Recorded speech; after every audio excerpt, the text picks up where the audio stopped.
Apa presidennya? Apa partainya? Apa partainya? Siapa presidennya?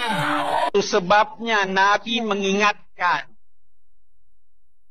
siapa yang menggebu-gebu untuk meraih kekuasaan, jangan pilih dia. Itu pesan Nabi. Yang waras tidak boleh mengalah terhadap mereka para pencuri agama yang menjadikan agama sebagai alat politik. Assalamualaikum warahmatullahi wabarakatuh.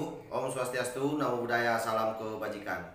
Sahabat-sahabat Tulang Sembilan yang saya hormati dimanapun juga berada, kita sudah melihat bagaimana video yang saya sematkan di awal itu.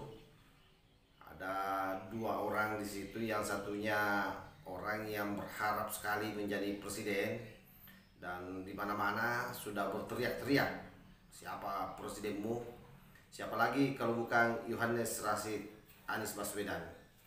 Dan foto yang satu itu adalah salah satu ulama sepuh Nahdlatul Ulama, Profesor Dr. Kiai Haji Quraisy Shihab MA.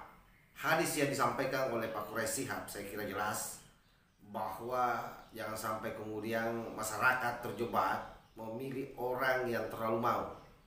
Itu hadis Nabi, itu hadis Nabi. Jadi yang selalu bicara agama, selalu jual-jual agama, nah itu hadis Nabi itu yang dibaca tadi. Jadi jangan sampai dibilang itu hanya kibulan biasa. Jadi orang yang terlalu mau jangan sampai diberi amanah. Tentu ini berpulang kepada masyarakat. Begitupun sebaliknya, orang yang tidak mau jangan dipaksa-paksa, karena pasti hasilnya jelek. Apalagi kita sudah melihat memang bagaimana Anies Baswedan ini ketika menjadi gubernur di DKI Jakarta. Saking semangatnya waktu itu menjadi calon gubernur, sampai-sampai seluruh janji-janji yang dia sampaikan itu tidak masuk akal. Tetapi kemudian dia paksakan. Saking tidak masuk akalnya sehingga dia tidak bisa mewujudkan program yang dia janjikan. Misalnya ketika dia menolak mentah-mentah yang namanya reklamasi, ketika dia jadi gubernur tetap melakukan reklamasi. Ketika dia mengatakan bahwa insya Allah saya jadi gubernur ada rumah DP 0, apa yang terjadi? Semua itu tidak dia wujudkan. Karena itulah dia terlalu mau sehingga cenderung membuat satu gagasan, membuat satu visi yang memang dari awal waktu itu kalau kita lihat di dalam debat kandidatnya, Ahok sudah tidak masuk di akalnya. Tetapi bagi Anies Baswedan menganggap bahwa pemimpin itu memang harus optimis. Betul, optimis penting, tetapi harus terukur. Nah, oleh karena itu kembali ke apa yang disampaikan oleh Pak Kiai tadi, Bapak Profesor Dr. Kiai Haji Quraisy Shihab,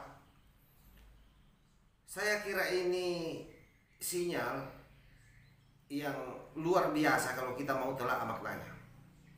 Hadis ini sangat luhur bagaimana kita mampu mewujudkan pemimpin yang betul-betul mampu membaca ruang batin masyarakat. Pemimpin yang tidak saja menjadi pemimpin bagi kaum atau kelompok-kelompok kecil, tetapi pemimpin bagi seluruh masyarakat Indonesia yang terdiri dari berbagai suku, berbagai bangsa, berbagai bahasa, berbagai agama. Jadi memang jangan terjebak memilih orang yang terlalu mau seperti Anies Baswedan ini. Apalagi kita masih ingat, masih ada utang pilkada DKI-nya yang sampai hari ini belum dia bayar. Jangan sampai kemudian yang dijanjikan lagi pilpres.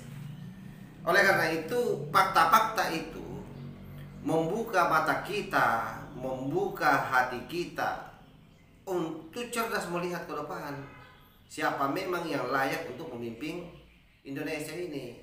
Bagi saya sederhana, yang penting orang itu tidak didukung oleh Islam garis keras, tidak didukung oleh kaum-kaum radikal. Itu saja. Kenapa saya menolak keras? Karena saya tahu bahwa Islam garis keras inilah yang mentegut-tegutkan negara, inilah yang mengkafir-kafirkan demokrasi. Lalu tiba-tiba dia membangun koalisi dengan orang-orang untuk mendukung satu calon, maka hanya orang bodoh lah yang mendukung calon yang didukung oleh mereka.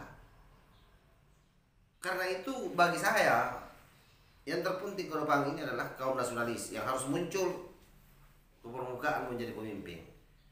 Mau Ganjar, mau Prabowo, mau Puan Maharani, siapa saja. Yang jelas dia tidak didukung oleh Islam radikal. Itu saja kuncinya. Saya kira itu yang saya sampaikan. Wallahu muwaffiq ila aqwamit thariq. Wassalamualaikum warahmatullahi wabarakatuh. NKRI harga mati, Nusantara milik kita.